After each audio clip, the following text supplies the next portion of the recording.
அன்புள்ளம் கொண்ட இஸ்லாமிய சொந்தங்களே, அஸ்ஸலாம் அலைக்கும். முழுமையா கவனிங்க. இந்த தலைப்பு பார்த்த உடனே உங்களுக்கு புரிஞ்சிருக்கும். அதாவது இஸ்லாமிய சொந்தங்கள், இளைஞர்கள், குழந்தைகள், மாணவ செல்வங்கள் அனைவரும் இன்று தெரிந்து கொள்ள வேண்டிய சில விஷயங்கள்.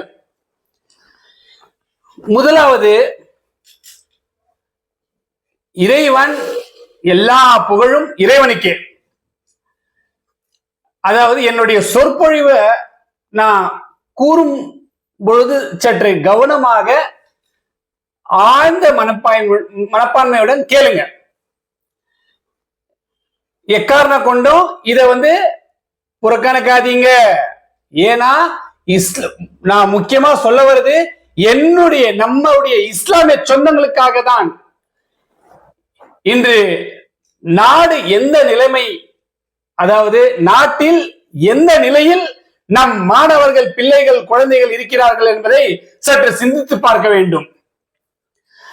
அதாவது முதல்ல குழந்தை செல்வமா இருக்கட்டும், மாணவ செல்வம், யார் இளைஞர்களோ நல்லா கவனிங்க. முதல்ல நாம எப்படி உலகத்துக்கு வந்தோம்? அட ஆமாங்க, ஆமா.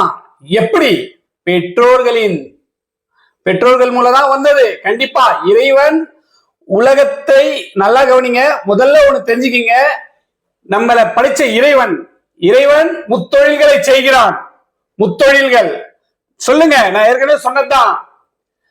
படைத்தல், காத்தல், அழித்தல். குட்.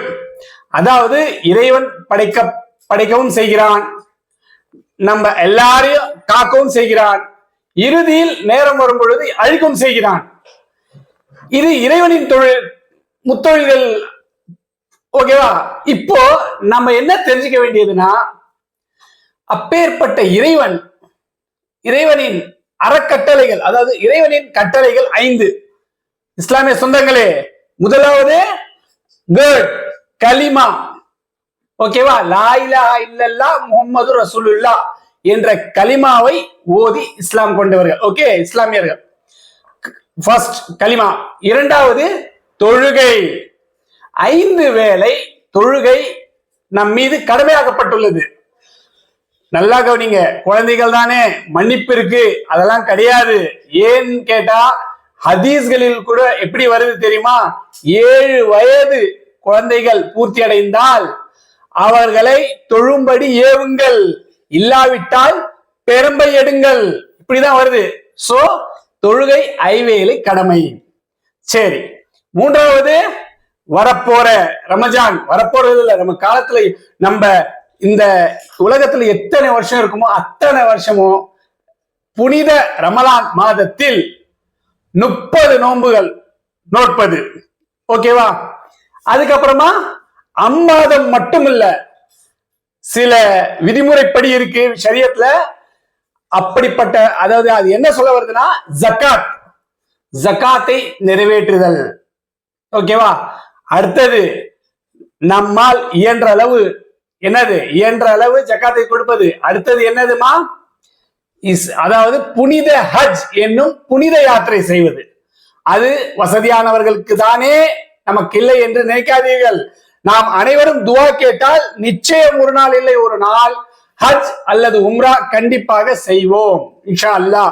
ஆமீன் யா ரப்பல் ஆலமீன். சரி சொந்தங்களே, இது இறைவனின் கட்டளை. இறைவன் பெற்றோர்களுக்கு மாறு செய்வதை புறக்கணிக்கிறான். நல்லா கவனிங்க. பெற்றோர்கள் யார்? பெற்றோர்கள், ஆமாங்க, தாய் தந்தை, அப்பா அம்மா. நல்லா கவனிங்க. இன்னைக்கு ஒரு குழந்தை, எல்லாருக்கும் தெரியும், குழந்தை என்ன பண்ணுது தெரியுமா? குழந்தைதான், ஏன்னா குழந்தைகளுக்கு தெரியாது. பட் நான் ஒன்னே ஒன்று சொல்றேன், பெற்றோர்மார்களுக்கு செல்லம் கொடுங்க. ஆனா அதிகமா செல்லத்தை கொடுத்து அவங்கள கெட்டு குட்டிச்சோறாக்கிறாதீங்க. செல்லம் கொடுங்க, செல்லம், பாசம். நல்லா கவனிங்க. அப்பா அம்மா உன் மீது வைப்பது பாசம், நீ அவர்களிடம் காட்டாதே வேஷம். இது ஒரு சிறு ஸ்லோகன் தான். கவனிங்க, எந்த ஒரு அப்பா அம்மா, கவனிங்க, எந்த அப்பா அம்மாவும் என் புள்ள எப்படின்னா சீர்கெட்டு போட்டோன்னு நினைக்கவே மாட்டாங்க. இந்த உலகத்துல 100% பெற்றோர்கள் தாம் பிள்ளைகள் தாம் படுற கஷ்டத்தை ஒரு பங்கு கூட அவங்க படக்கூடாது, அவங்க நல்லா மென்மேலும் உயரணும் அப்படின்னு ஒவ்வொருத்தரும் நினைக்கிறாங்க. அவங்க பாசம் காட்டுறாங்க. அந்த பாசத்தை நீங்க என்ன பண்றீங்க தெரியுமா? நல்லா கவனிங்க மாணவர்களே, பெற்றோர்களே. அந்த பாசம் உங்களுக்கு அடிப்படையை வைக்க வேண்டும். நீங்க அடிப்படையணும். ஏன் சொல்லுங்க? இஸ்லாத்தின் முறைப்படி தாயின் பாதத்தில் சொர்க்கம் கடவுள் சொல்லியிருக்காரு. அதே மாதிரி அத்தகைய சொர்க்கத்தின் தலைவாசலில் சாவி தந்தையின் காலில் உள்ளது. புரியுதுங்களா? இப்போ நல்லா தெரிஞ்சுக்கிங்க. சொர்க்கமோ போகணும், சொர்க்கத்துக்கு சோ அப்பா அம்மா 2 பேரும் முக்கியங்க. சில பேருக்கு அப்பா இருக்கிறாங்க, அம்மா இல்ல, அம்மா இருக்கிறாங்க, அப்பா இல்ல. ஆனா அவங்க 2 போய் கேளுங்க. கஷ்டம் இருக்கும்போது எந்த ஒரு பிள்ளைங்களுக்கும் அவங்களுடைய அருமை பெருமை தெரியாது. அவங்க மரணித்தால் அப்படிப்பட்ட நிலையில்தான் உண்மையான மனக்கவலை அடைந்து தெரியும் அவங்களுக்கு. அதான் சொல்லுவாங்க. சோ நான் சொல்றது என்னன்னா, தாய் தந்தையரை நேசி. ஓகேவா? சொர்க்கம் நல்லா கவனிங்க. சொர்க்கத்துக்கு போகணும்னு நினைக்கிறீங்க, உலகம் தான் சொர்க்கம்னு நினைக்கிறீங்களா? கிடையவே கிடையாது. இம்மை மறுமை நாள் ஒன்று இருக்கு, கணக்கு வழக்கு இருக்கு. அத்தகைய கணக்கு வழக்கில் நாம் பலன், அதாவது வெற்றி அடைந்தால்தான் நமக்கு சொர்க்கம். சோ இன்ஷா அல்லாஹ் நாம் அனைவரும் சொர்க்கம் செல்வோமாக. ஆமீன். பிள்ளைங்களே, உங்களுக்கு நான் சொல்ல வர்றது என்னன்னா, அடிக்கடி நான் ஒன்று சொல்லுவேன். என்ன? கல்வியை கற்போம், கவலையை ஒழிப்போம். இது ஒரு என்னுடைய ஏஆர் டியூஷனில் நான் பசங்களுக்கு அடிக்கடி சொல்ற ஒரு சின்ன ஒரு இதுதான். கல்வியை கற்போம், இனி வரும் காலங்களில் கவலையை ஒழிப்போம். ஓகேவா? கல்வியை கத்துக்கோ. மறுமையில், அதாவது அடுத்த நாள் ஒரு கேள்வி வரக்கூடாது.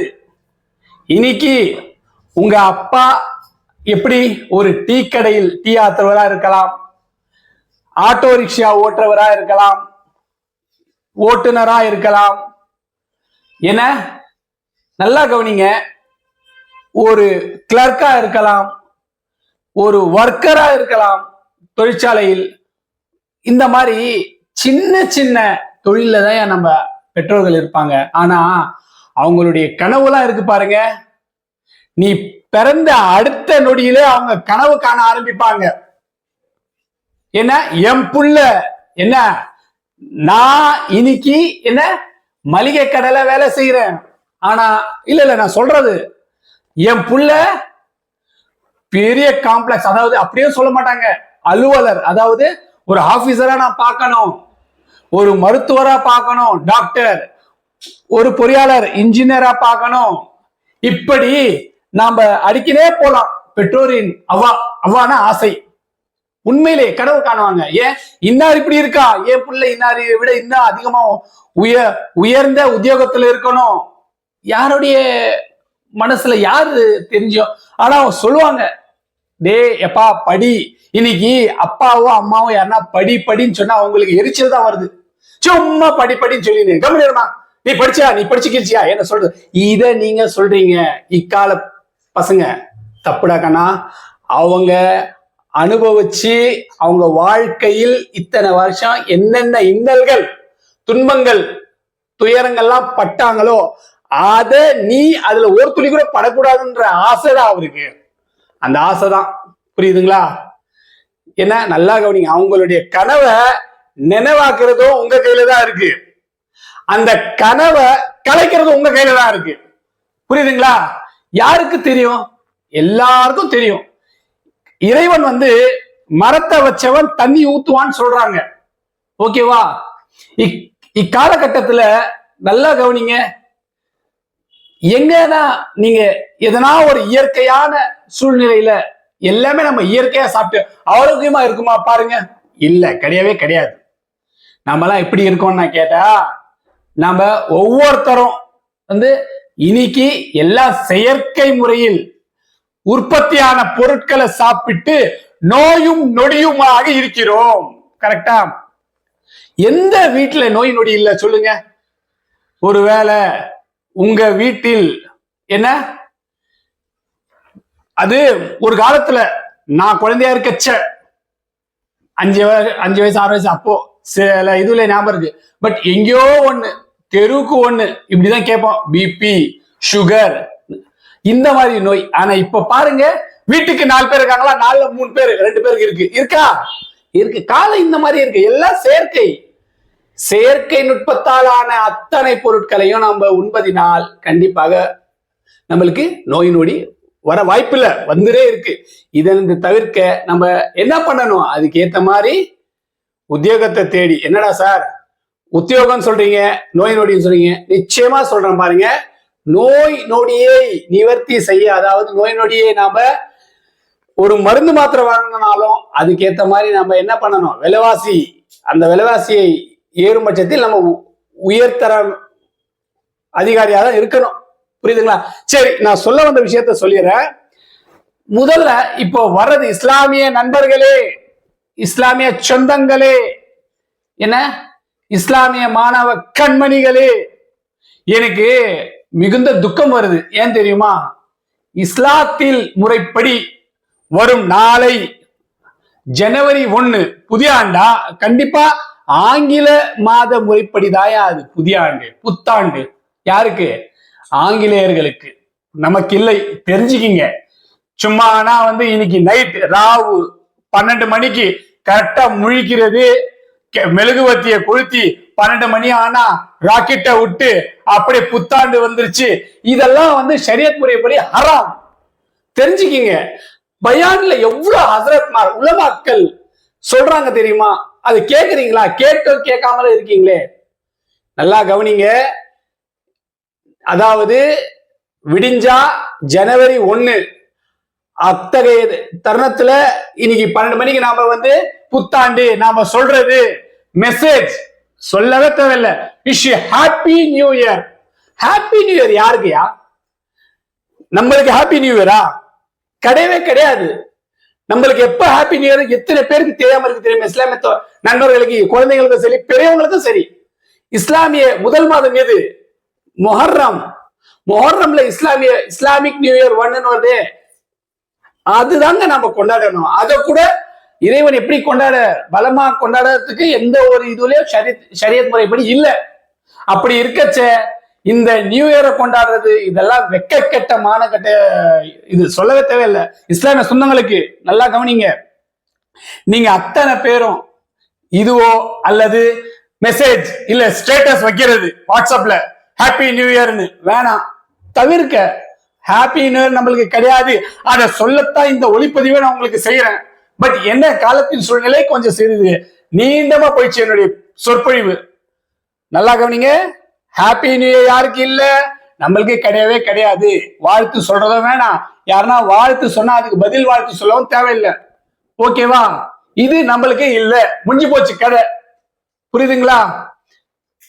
இது நல்லா ஆழமா தெரிஞ்சுக்கிங்க. அப்புறமா இன்னொன்னு, சில ரொம்ப கேவலமா பசங்க என்னது மாட்டு பொங்கல் அன்று அந்த பசு, அதாவது எருதுகளுக்கெல்லாம் சிங்கத்துக்கு சிங்காரிச்சு, ஏன்னா இது எங்க பண்றாங்கன்னா மலைவாழ் பகுதி பசங்க பண்றாங்க. வேணாம், அதுவும் நம்மளுக்கு கிடையாது. மாட்டு பொங்கலுக்கு ஓட்டப்பந்தயத்துல வேணாம்.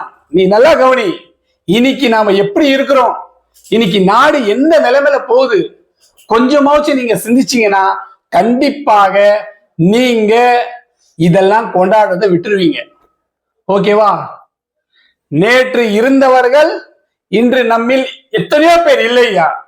புரிஞ்சுக்கோடா. இன்று நம்மிடம் இருக்கும் நண்பர்களும் இன்ஷால்லா நாளைக்கு இருப்பார்களா என்பது கூட தெரியாது. என்ன பிறக்கும் போது ஒண்ணுமே இல்லை, சதையா வஞ்சம்.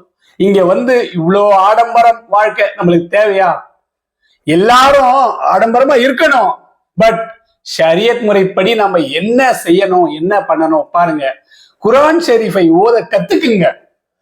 எத்தனையோ பசங்க வந்து வெறும் வந்து தீன் துனியா ரெண்டுமே வேணும். தீன் துனியா, துனியானா உலகம், உலக படிப்பு வேணும். தீன் இஸ்லாமிய மார்க்கத்தின் படிப்பு வேணும். குர்ஆன் ஷெரீஃப், அதாவது நம்ம எத்தனை பேர் சொல்லுங்க படிக்காம இருக்கிறோம், படிக்கணும்னு கத்துக்க ஆசை இருக்கா? எது ஒன்னும் கஷ்டப்படாம கிடைக்காது. நல்லா கவனிங்க. முயன்றால் முடியாதது ஒன்றும் இல்லை, முயற்சித்தால் அத்தனையும் நடக்கும். வாழ்க்கையில வெற்றி பெறது உங்கள் கையில். அதே மாதிரி இந்த அறிவு சொல்றது, அதாவது அறிவுரை சொல்றதெல்லாம் உங்களுக்கு கொஞ்சம் கசப்பா இருக்கலாம். பாகற்காய் மாதிரி, பாகற்காய் எத்தனையோ பேருக்கு பிடிக்காது, பட் அது டாக்டரே சொல்லலாம், இது உண்பதினால் உனக்கு சுகர் லெவலா இருக்கும், குறையும். அப்படின்னா அப்படியே பாகற்காய ஜூஸ் போட்டு தினந்தோறும் குடிப்பாங்க.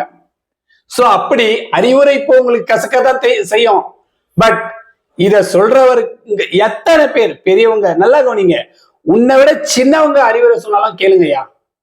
என்ன, ஒரே ஒரு வார்த்தை சொல்லி என்னுடைய இந்த சொற்பொழிவு ஒரு முடிச்சுக்கிறேன். காலகட்டத்துல குடியரசு தினம் வருது, அன்னைக்கு கொடி, நல்லா கவனிங்க, ஜனவரி 26, அதுக்கு நான் ஒரு ஒளிப்பதிவு போடுறேன்.